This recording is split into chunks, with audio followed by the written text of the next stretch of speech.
Bienvenue dans ce tutoriel qui va vous détailler pas à pas les éléments de fermeture pour les portes d'entrée dites de type 1. La porte d'entrée équipée d'une fermeture de type 1 est reconnaissable à une butée de déclenchement, située sur la gâche centrale dans le dormant de l'ouverture, permettant d'enclencher le verrouillage automatique des galets par claquement de la porte, comme dans notre exemple. Si vous avez une crémone à relevage manuel, il vous faudra relever la poignée. Réglée d'usine en position centrale, cette butée propose 5 niveaux de réglage pour permettre un verrouillage optimal de la porte et corriger les éventuels défauts de pose ou d'usage. Réglée sur une position trop orientée vers l'intérieur et le système s'activera trop rapidement, avant que la porte ne soit correctement engagée dans le dormant. Ainsi, les galets butent et la porte ne se verrouille pas. Réglée sur une position trop orientée vers l'extérieur et le système ne se déclenchera pas, et la porte ne se verrouillera pas malgré son engagement dans le dormant. Munissez-vous d'une clé Allen de 4 pour modifier la position de la butée. Pour permettre un déclenchement plus tardif du système et éviter que les galets ne butent, dévissez la vis dans le sens anti-horaire pour lever la butée et déplacez-la vers l'extérieur du bâtiment. Puis revissez dans le sens horaire pour permettre de verrouiller la butée dans les encoches dentées.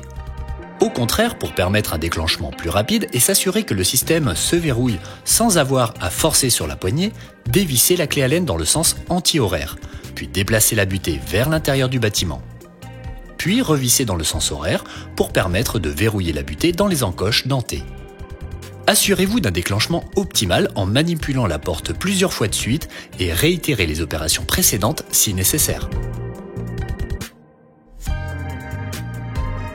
La porte d'entrée propose soit 4 galets cylindriques situés symétriquement en haut et en bas de la poignée centrale, ou 2 galets cylindriques et 2 crochets également situés symétriquement en bas et en haut de la poignée centrale.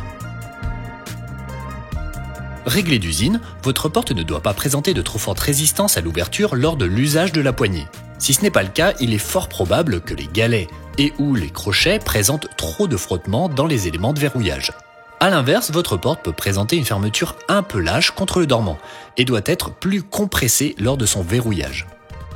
Tout d'abord, nous allons voir le réglage des galets cylindriques. Pour cela, munissez-vous d'une clé Allen de 4. Si la compression est trop forte sur le dormant et que la porte présente une anormale dureté à l'ouverture, placez le repère vers l'extérieur du bâtiment. A l'inverse, pour augmenter la compression sur le dormant, afin que votre porte se verrouille plus fermement, placez le repère vers l'intérieur du bâtiment.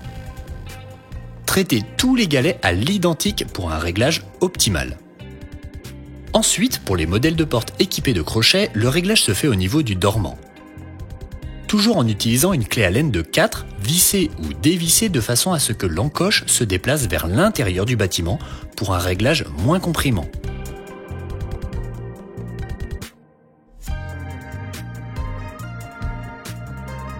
Ou vers l'extérieur du bâtiment pour plus de compression.